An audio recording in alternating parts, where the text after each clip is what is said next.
من شريف، ولسه الهجمة غانية، ما زالت الكرة خطيرة، اتلعبت عالية من سومايلا، والرابع جيان أساموا بكرة أكامينكو ده الظهير، ده قلب الدفاع، يتقدم أكامينكو واتلعبت الكرة وبنفس الأخطاء المكررة، بنفس الأخطاء الكربونية.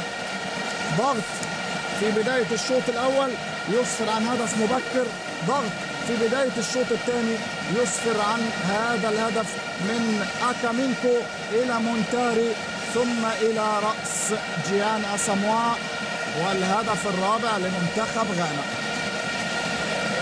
4-1 كتير حقيقة، كتير.